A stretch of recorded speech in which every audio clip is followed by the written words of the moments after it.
Well, we're already in part 7 and probably several more videos to go on this pattern trading issue. In fact, this one might be more about not trading rather than trading. What I wanted to point out here is, in this one is, we have several issues that are not exactly productive as far as actually trying to get into the market today. One of them being it's Friday after a holiday.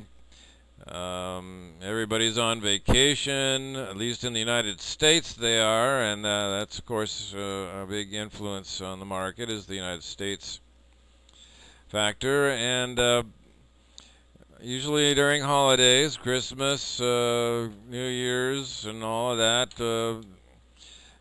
it's not exactly a good time for a lot of movement in the markets. And when it comes to the stock markets, a lot of the longer-term traders just kind of hang it up. They say you might as well hang it up between mid-November and May or March, because the markets aren't going to do much of anything. November is a good month, and sometimes October, and then everybody goes on vacation. I guess they made all their money during the summer, but definitely summers are very much more active than and falls and the winters and the springs. Second issue is chart deception, what you might call it.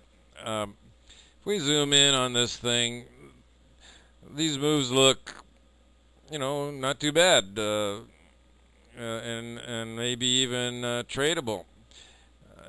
But we have to be kind of careful here as to what those moves really are and what they are in the various currencies because of a spread issue.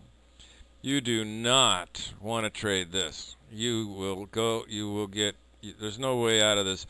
If you are trading in this, your only possible gain would be if you got lucky enough to guess which way the breakout's going to go and held the position through that breakout. But there's nothing here to tell you where that breakout's going. It's straight horizontal. It's a lot. Well, it looks like a lot of move here, but is it really? What's this bar here from 9? We've got maybe 20 pips in this bar. If you caught the bar, you might make 10 pips here. That's a lot of work to try to catch 10 pips. Plus, you have to account for your fill delays and your spreads going in and coming out. You're going to subtract 2 to 4 pips against that. So this 20 pip possible move on this bar up to down may in reality, if you're lucky, get you maybe 6 to 10 pips out of it, and you'd be lucky to get that.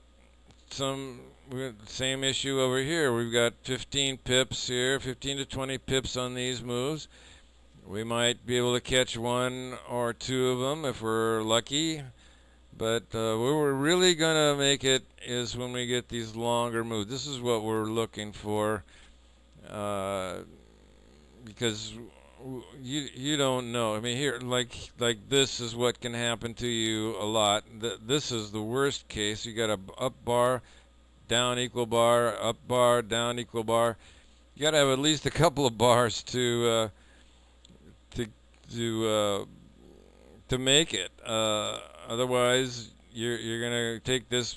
As soon as you get this order in there, boom, it's starting to head against you, and you go, "What the heck? Which way am I going?" And I'm telling you that this is all the indicators are flat. All the step bottoms are flat. There's nothing here to indicate that we're gonna have a breakout either way. And I might watch this for another hour. If nothing else happens, we're at the bottom of We're at the bottom of this resistance level, which means, and this has been a pretty good move. We're at a way bottom, meaning from this high up here, we've come down on a fairly strong move to this bottom. We got to catch our breath down here. I would not be surprised at all if we do get something like this for the day, for Friday, where it just stays there and goes up and down a little for quite a while before it decides where it's going to go, either even as a retracement against this last resistance point, or continue on down. So not a real good time to try to make a whole lot of money in the markets during this period. So I'm saying I will probably not trade, it'd be my guess, and wait till Mondays, Sundays, and Thursdays are typically your best trading days.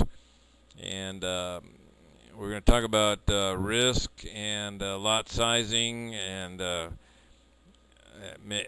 meaning in another video, but meaning the greater your certainty, the greater the possibility that we're going to get this good move, the more risk we can take on higher lot sizes.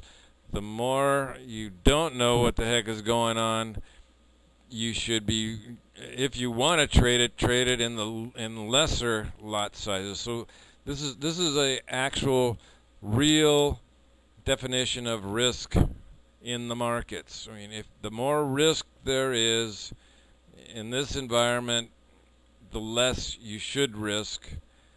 Let's put it another way. The more uncertainty there is about the direction of the market, the less you should risk, or less you should invest in it in case you're wrong.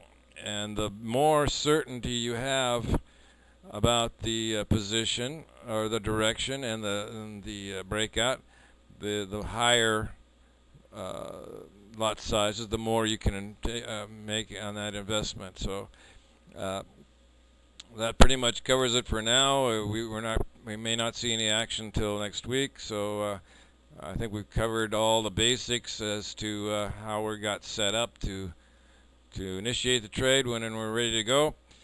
And thank you for watching.